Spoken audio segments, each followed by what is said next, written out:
Hey guys, Mike with Motivate Fabrication here, and I wanted to show you how the grinder stand turned out after I wire brushed it and put 2 coats of paint on it.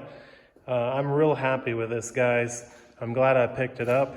Obviously I could have made this, but the money I would have had in steel would have been far more than what I paid for it. But what I went ahead and did is I mounted the grinder to it with actually threaded the top plate with a 5/16 thread and went right into the plate with some Allen headed bolts. And then I made this VFD stand. Yes, it's made a little overkill, but I'd rather it be sturdy than flimsy. And I also mounted it directly into the plate. And I got a little bit of an angle on it for ergonomics. It's easy. I would have preferred it to be on the left-hand side, but I think I got enough clearance here to make it's safe enough to adjust with the belt. And just how it all laid out, I think it just works better on that side. But I'll give you a little view from this side. But I wanted to show you just how easy these VFDs are to wire. So I'll get to that here in a minute. So the model I bought is KBAC, KBAC 29. A lot of people get the KBAC 27D, which can be, the only real difference is it can run 110 volt and 220 volt. I only planned on running 220, so I just went ahead and got the 29. This model will not work with 110. This particular one can do single phase input or 3-phase input. And I'll just show briefly here how easy this is to wire. Pretty much everything takes place down here. These 3 on the right are line 1, 2, and 3. And basically if you had 3-phase power coming in, you'd use all 3 of them. And then your ground over here on the right. But in my case, I'm only using single phase, so I'll use L1 and L2. Now, as far as wiring the motor goes, it uses the 3 on the left, and they are called U, V, and W. That's phase designations for a 3-phase motor. And it really doesn't matter where you put these. If your motor runs the wrong direction, just switch 2 of them and the direction will be reversed. And of course, you got the ground over here. As far as the wiring I used, being I'm only using a 1.5 horsepower motor, I have 14-3, so 3 conductor SJ cord coming in. And then as far as going to the motor, I'm using 16-4, so 4 conductors. If you're going to be running a 2 horsepower motor, you should go up 1 on each of those to a 12-3 and a 14-4. The only other setting I had to change on this VFD is being I'm running a 1.5 horsepower motor. I had to switch this J2 jumper. I don't know if I can get you zoomed. I hope that's all I can get you in. Up here it's labeled A, B, C, and D, E. And I needed 1.5 horsepower, so it needed to be on C. As far as the wiring this goes, that's all there is to it. On the bottom, I have liquid tight cord connectors, and see if I can show you those here in a minute when I go around to the motor, what they look like. A lot of the 3-phase motors are low and high voltage, and basically what that means is typically either 220 volt or 460 volt.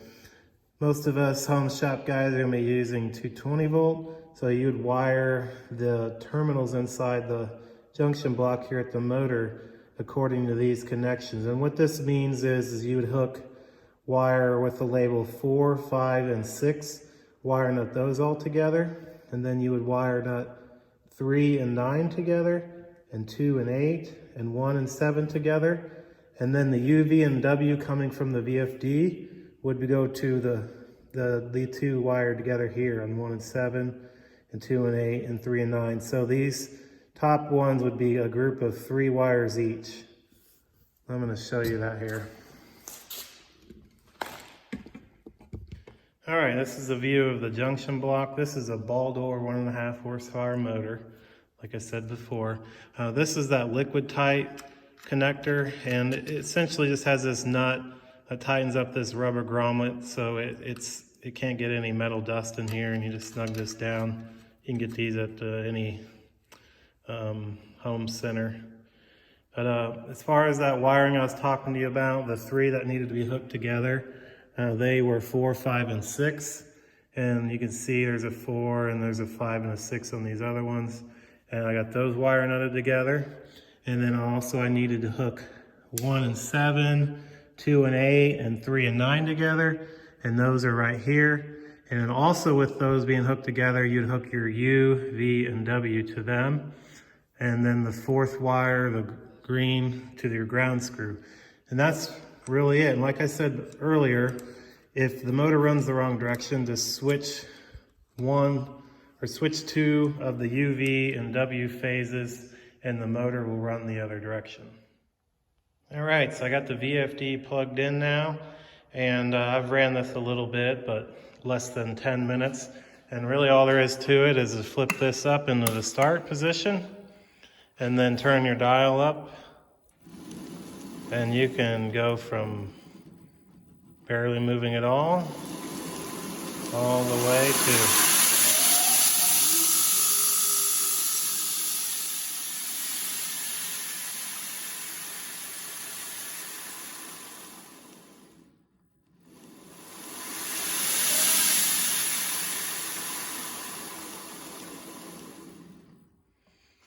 there it is. So this project is almost completely finished. I need to get some cable clamps to tidy up my wiring on the back, put the cover on the motor. I need to get the platen, the high carbon steel on the face of the platen. But other than that, some minor stuff like the handles I haven't gotten yet, and I noticed I made all these aluminum pulleys, and I did put a spacer in between the bearings, but I think on a couple of them I got the spacer just a little too short. So when I tighten up the nuts, mainly on this bottom one, the pulley turns just a little harder than I like, and I noticed after running it for a fairly short amount of time, the nut or the head of the bolt was actually getting significantly warmer than the one on top here, which rotates free. So I'm gonna have to punch out the bearings and make a new center section that is just a tad longer, or add a spacer or something, so when I tighten that bolt down, it doesn't put too much force on the balls. So that's what's causing it to get warm. But all in all, I'm real happy with the project, and I'll see you next for the next video. I think my next project's going to be maybe a forge. I'm getting some parts for that, but I think that's going to be the next series of videos. So we'll see you then. Thanks.